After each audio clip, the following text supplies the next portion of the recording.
అనకాపల్లిలో శుభప్రదం shopping mall. సినీ నటులు మానస వారణాసి మరియు శ్రీదేవి చేతుల మీదుగా గ్రాండ్ ఓపెనింగ్.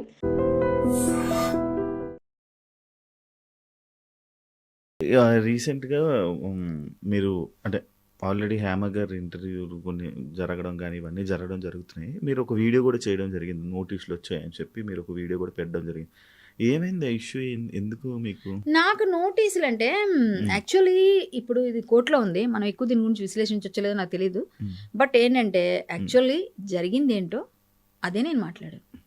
అక్కడ జరిగింది మాకు చూసింది టీవీలో వచ్చింది. జనరల్‌గా అది ఫస్ట్ నుంచి కూడా మాకు 6 ఇయర్స్ నుంచి ఈ రైవల్రీ అని కాదు గానీ చిన్న డిస్ప్యూట్స్ ఉన్నాయి. రైవల్రీ అని కూడా నేను అనను.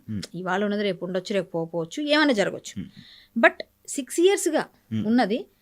ఆ 6 ఇయర్స్ నుంచి అంటే రైట్ బిగినింగ్ ఎక్కడంటే నరేష్ గారు ఎలక్షన్స్ నుంచి ఉంది. సో ఇప్పుడు కొన్ని వెతికితే అవన్నీ కూడా కనిపించవు మీకు మీడియాలో. అవి నేను ఎవరో ప్రైవేట్ చేసి ఉంటారు, లేకపోతే మన దగ్గర కొన్ని నిక్షేపం ఏమున్నాయి అనేది పక్కన పెడితే అవన్నీ కనిపించట్లేదు. కానీ మేము మాట్లాడినవి మాత్రం వెళ్ళి కేసు వేశారు, నోటీసులు పెట్టారు. నోటీస్ వస్తే ఏమైపోద్దండి? ఇప్పుడు నేను ఫైట్ చేస్తాను, నా రైట్ నాది, వాళ్ళ రైట్ వాళ్ళు ఇచ్చారు, వాళ్ళ రైట్ వాళ్ళు ఇస్తారు, తప్పేం లేదు. ఇది ఇప్పుడు ఎవరైనా ఎవరి మీదైనా ఫైట్ చేయొచ్చు. ఇది భారతదేశం, వాక్ స్వాతంత్రం ఉంది. ఎవరి వాక్ స్వాతంత్రాన్ని ఎవరు హరించలేరు. సో నేను మాట్లాడిన దాన్ని తప్పైతే నాకు శిక్ష పడుతుంది. అక్కడ జరిగిందే నేను మాట్లాడాను కాబట్టి నాకు శిక్ష పడుతుందా లేదనేది కోర్టు మీద ఉంటుంది. సో నేనేం చేశాను, నేను అప్పుడు నా మీద ఏదో కొన్ని మాట్లాడితే అవి కూడా నా దగ్గర ఉన్నాయి, ఉన్నాయి, అవన్నీ ఉన్నాయి. నేను అవన్నీ నేను రివీల్ చేయడం కోర్టుకి ఇస్తాను, నేను చాలు బయట చెప్పక్కర్లేదు. సో నా గురించి కూడా మాట్లాడినవి అవన్నీ నా దగ్గర ఉన్నాయి. అవి నేను చూస్తే నాకు బాధ అనిపించి అప్పుడు నన్ను అట్లా అన్నప్పుడు ఇది చాలా పెద్దది కదా, మొత్తం అందరికీ ఇది వచ్చిందని ఏవో నేను కొన్ని రిలీజ్ చేశాను. సో మా అసోసియేషన్ తరపున కూడా మేమందరం డిబేట్స్లో పాల్గొన్నప్పుడు 1-2 అప్పుడు మాట్లాడినప్పుడు కూడా అవును మా మీద ఇట్లా అయ్యింది ఎలిగేషన్స్, ఇట్లా అయ్యాయని మాట్లాడాను. నేను ఏదైనా నిజమే చెప్తా, అబద్ధాలు చెప్పాల్సిన నాకు లేదు. సో అక్కడ తను ఏదైతే నేను ఇక్కడ లేనను లేకపోతే నేను ఉండలేదను అన్నదో అవన్నిటికీ నేను రియాక్ట్ అయ్యి చెప్పాను. బట్ నేనేం పర్సనలైజ్ చేసి పర్సనల్గా నేను నిందలేదు. ఎవరి గురించి నేను జరిగింది చేశారన్నారా అక్కడ కనిపించిందే. సో ఒకటి సింపుల్ లాజిక్ అసలు మర్చిపోతున్నారు ఏంటో అర్థం కాలే. ఇప్పుడు నేను లేను, నేను ఉన్నాను. ఇప్పుడు నా మీద కేసు కొట్టేశారంటే నేను ఉండాలి కదా అక్కడ, అంతేనా? నేను ఉండాలి కదా. నేను ఉన్నానంటే ఏంటి, నేను ఒప్పుకున్నాడే కదా. సో ముందు ఒప్పుకోలేదు కదా. సో అయిపోయింది అక్కడే, వేర్ ఇస్ ద మ్యాటర్, అయిపోయింది. ఎందుకంటే నేను లేను అన్న మనిషి నేను ఉన్నాను, నా మీద కొట్టేశారు. ఎలా కొట్టారు? దానిలో ఉన్నాయి కొన్ని. ఏమనింది? 11, నేను 11 అని చెప్తున్నాను. సో 11 అంటేనే అర్థమైంది నేను కూడా ఉన్నాను ఇందులో ఎక్స్క్యూజ్డ్. సో 11లో ఉన్నప్పుడు నాకు కొట్టేశారు. నేను చేయలేదని ఎలా అయింది? అది గవర్నమెంట్దా ప్రైవేట్గా చేయించుకున్నామా అన్నది తర్వాత నేను పెట్టిన కేసులోనో లేకపోతే నేను ఇచ్చే దానిలోనో నా నోటీస్లోనో లేకపోతే ఇంకోటో అప్పుడు కదా బయటకు వస్తుంది. అది అప్పుడు కదా బయటకు వస్తుంది. కోర్టు కదా దాన్ని చూసి నమ్ముతుంది. ప్రపంచం అంతా కోడే కూసింది, బట్ నీకు ఎవరి మీద అభ్యంతరం లేదు. నా మీద ఉందంటే సమ్ పర్సన్స్ ఎవరో పెట్టించారు, లేకపోతే ఏదో నా మీద పర్సనల్ గ్రడ్జు. సో అది నేను నిరూపించగలిగితే చాలు కదా కోర్టుకి. సో అయిపోయింది అక్కడే. సో నేను చాలా స్ట్రాంగ్ ఉంటా, ఎందుకంటే నేను తప్పు చేయలేదు. నా దగ్గర చాలా పాయింట్స్ ఉన్నాయి, నేను ఇంకా చాలా రెడీగా పెట్టుకుని ఉన్నాను. నేను ఫైట్ చేస్తాను. ఎందుకంటే నేను ఎప్పుడు కూడా గివ్ అప్ ఇచ్చే మనిషిని కాను.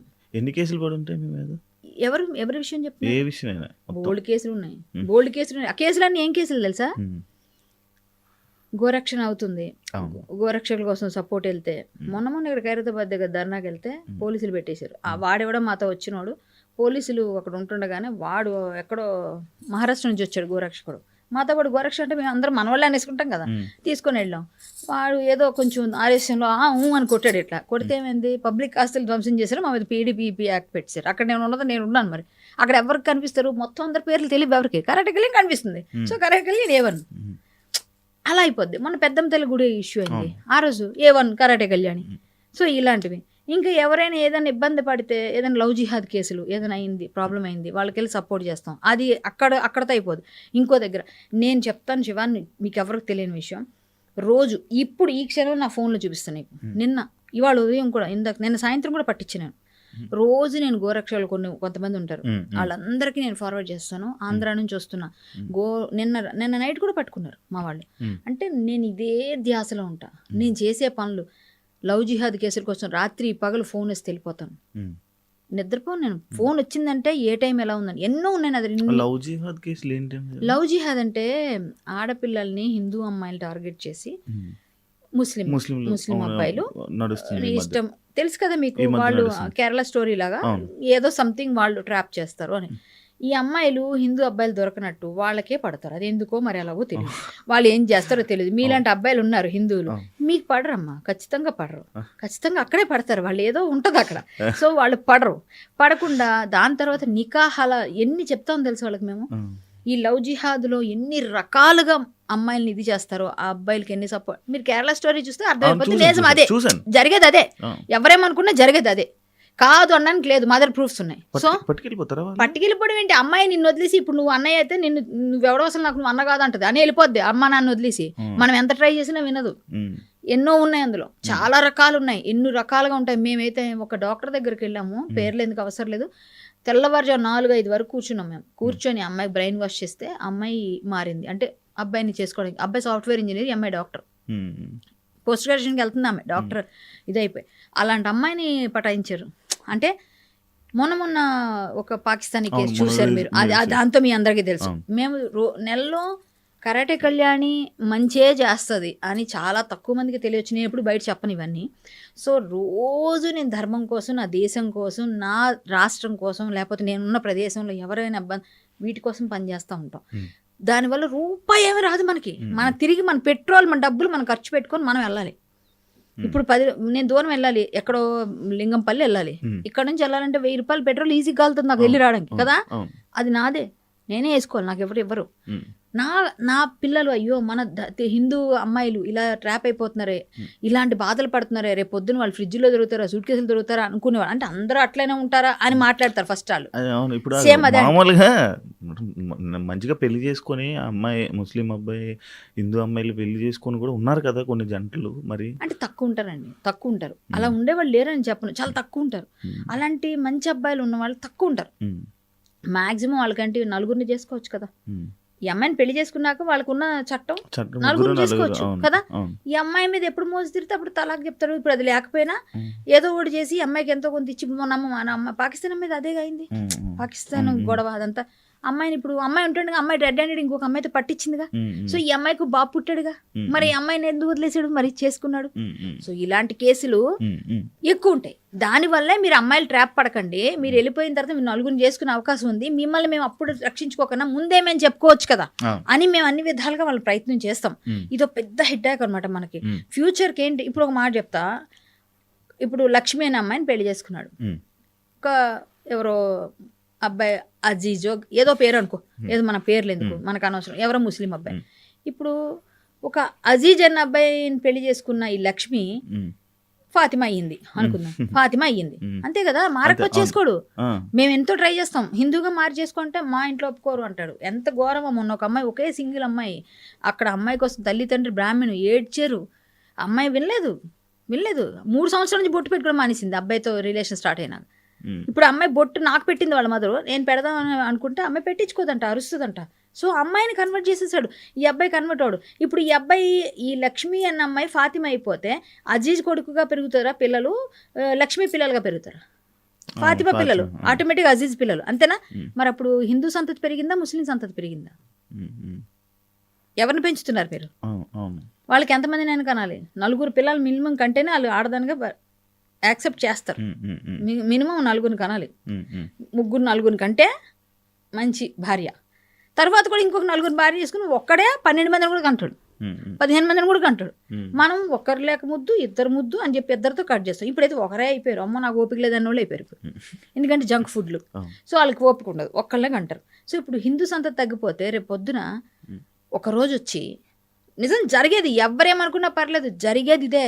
ఒకరోజు గట్టిగా వాళ్ళకి అజాయింపు వచ్చింది అనుకో, అంటారు కదా వాళ్ళకి దీనిలోంచి వస్తుంది కదా, దీనిలోంచి తను సరసే జుదా అంటాడు, ఇది తీసేస్తాడు. మన పక్కనే ఉన్న మన ఫ్రెండు, ముస్లిం ఫ్రెండు నీ ఇంటికి వచ్చి నీ మీద ఫైట్ చేస్తాడు. ఆ రోజుకి హిందూ ఎంతమంది ఉన్నారు, ముస్లిం పాపులారిటీ ఎంత ఉంది. సో ఇవన్నీ జరగకుండా హిందూ అమ్మాయిలు కాపాడుకోవడం మా పని. హిందూ అమ్మాయిల కోసం ఫైట్ చేస్తాం రాత్రి పగలు. మేము వెళ్తాం, చెప్తాం. ఎంతోమంది సంఘం కోసం పనిచేసే సంఘ సేవ చేసే ఆర్ఎస్ఎస్ వాళ్ళు, విహెచ్పి వాళ్ళు, నాలాంటి కొన్ని సంస్థలు ఎంతోమంది ఫైట్ చేస్తాయి. నా శ్రీయాదిభట్ల శ్రీకళాపీఠం అని పెట్టుకున్నాను.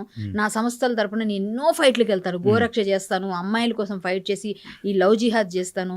అంతేకాకుండా గుళ్ళు గోపురాలు కూలగొడితే వెళ్తాను. ఎక్కడైనా ఏది చెయ్యనో చెప్పు, అన్నీ చేస్తా.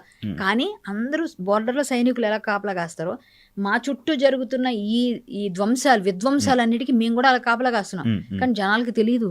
కళ్యాణ్ ఏం చేస్తుందంటే సినిమాల్లో చేస్తుంది, బయటకు వచ్చి పబ్లిక్ లో అందరి మీద ఫైట్ చేసి అరుస్తుంది, ఏదో డిబేట్ లో మాట్లాడుతుంది అనుకుంటారు. నేను రోజు అర్ధరాత్రి పూట కూడా గోరక్షకి వెళ్ళేది ఎవడు చూశాడు? ఇంటికి వచ్చి చూడలేదు. నాకెంత థ్రెట్ ఉంది ఎవరికి తెలుసు? ఏ రోజు నేనేమైతానో తెలీదు. నా ప్రాణం కూడా నేను వదిలి దేశం కోసం ధర్మం కోసం పనిచేస్తుంటే ఇక్కడ పనిచేస్తున్న వాళ్ళకి ఇచ్చే విలువ లేదు అసలు.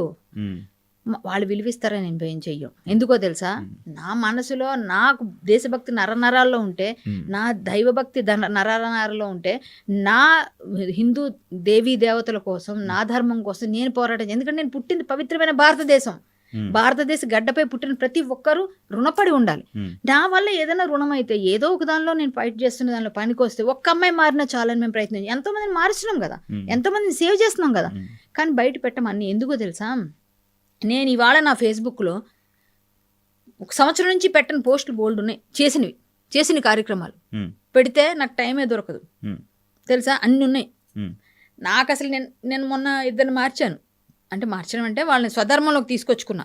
విజయవాడ హోటల్లో ఉండి నా కార్ ఆగిపోతే సర్వీసింగ్ ఇచ్చి అవన్నీ చేసుకొని ఆ 2 రోజులు అక్కడ ఉండి, వాళ్ళు ఆల్రెడీ ఎప్పటి నుంచో నాకు తెలుసు హిందూ పేర్లు, భవానీ, జ్యోతి ఇలాంటి పేర్లు చూస్తే వాళ్ళు చర్చిలకు వెళ్తారు. చర్చిలకు వెళ్ళండి, ఎవరు వద్దన్నారు.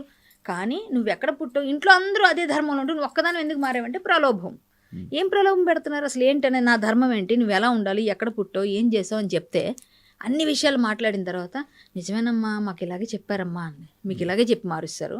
సో నీ ధర్మం నువ్వు తెలుసుకో, నువ్వు ఎక్కడున్నావు, ఎక్కడ పుట్టావు, నువ్వు ఉండాలని చెప్పి నేను కొన్ని మాటలు చెప్పి కొన్ని కథలు చెప్పి వదిలేసా. ఇప్పుడు పెద్ద స్టోరీ అదంతా. సో అదంతా కట్ చేస్తే 2వ రోజు నేను బయలుదేరి వచ్చేస్తున్నప్పుడు నేను కుంకుమ తీసుకెళ్ళి బొట్టు పెట్టుకుంటావు కదా, ఇంకెళ్తావు కదా, నువ్వు వెళ్ళావు కదా అంటే నేను చర్చికి వెళ్ళని ఇంకా అన్నది.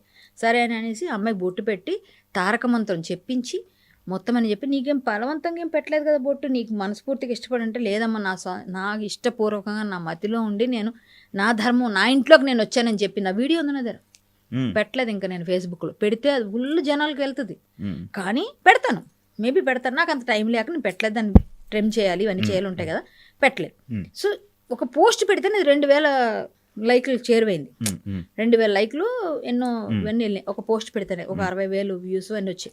సో పోస్ట్ పెట్టా ఇలా జరిగింది అని, నేను వీడియోతో పెడితే వైరల్ అవుతుంది అది. కానీ నేను నా అనుక్షణం నేను పనిచేస్తుంది, నేను పుట్టిన నేల కోసం, నా ధర్మం కోసం, నా తల్లిదండ్రులు నాకు ఇచ్చిన సంస్కారం చేస్తున్నాను. ఎందుకంటే నేను హరికథ చెప్తా, దేవుడి గురించి మాట్లాడతా. నా హరికథ విన్న వాళ్ళు ఎవరైనా సరే కొంతైనా మారాలని నేను నాకు తెలిసిన నా గురువులు చెప్పిన విషయాలు చెప్తా. నేను దాని మీదే బ్రతుకుతున్నా. ఎందుకంటే ఇండస్ట్రీ వాళ్ళ మీద ఫైట్ చేసినాక ఇండస్ట్రీ వాళ్ళు కొంచెం సినిమాలు దూరం పెడతారు కామన్గా. సో ఇండస్ట్రీ వాళ్ళ మీద ఫైట్ చేశాను నేను. సో ఆటోమేటిక్గా నాకు ఫుడ్ పెడుతుంది ఎవరు? హరికథ చెప్తున్నా ఇప్పుడు నేను. మొన్న కూడా నేను హరికథ చెప్తున్నాను. సినిమా ఆర్టిస్ట్గా అందరికన్నా కొంచెం ఎక్కువ తీసుకుంటాను. సో వాళ్ళు ఇచ్చిన వాళ్ళు ఇస్తున్నారు, లేని దగ్గర కూడా కొంచెం అటు ఇటుగా చేసి చెప్తున్నా. ఎందుకంటే నాకు కొన్ని ఆశయాలు ఉన్నాయి, అవన్నీ నెరవేర్చుకుని హరికథలు చెప్పనని కాదు, నా వర్క్ నేను చేస్తూనే ఉంటాను. సినిమాలు వస్తే సినిమాలు వదలను, చేస్తాను. మేము కూడా సినిమాలు తీస్తున్నాం మా తమ్ముడు వాళ్ళు. సో అది ఓకే. ఎంత ఇస్తారా మామూలుగా హరికథకి? నేను ఎక్కువ ఛార్జ్ చేస్తాను. అంటే నేను ఎక్కువ, ఎందుకంటే నా టీంతో వెళ్తాను, ప్లస్ నేను సినిమా ఆర్టిస్ట్ కాబట్టి అందరికన్నా నేను ఎక్కువ. బయట వాళ్ళు ఒక 25-30 తీసుకునే వాళ్ళు పెద్ద ఆర్టిస్టులు ఉన్నారు, వాళ్ళకే తక్కువ ఇస్తారు. హరికథ అనేది చాలా కష్టంగానే తక్కువ ఇస్తారమ్మా వాళ్ళకి అందరికీ. నేను అదే అంటాను, ఇప్పుడు పాట పాడితే ఒక సింగర్ వచ్చి సినిమాలో ఒక 2-3 పాటలు పాడితే సింగర్గా వస్తే వాళ్ళకు లక్షల్లో ఇస్తున్నారు. సో నేను కూడా సినిమా సింగర్ని, ఛత్రపతి సినిమాలో పాడాను నేను, కిరణ్ గారు పాడించారు. సో కొన్ని సినిమాల్లో కూడా పాడా.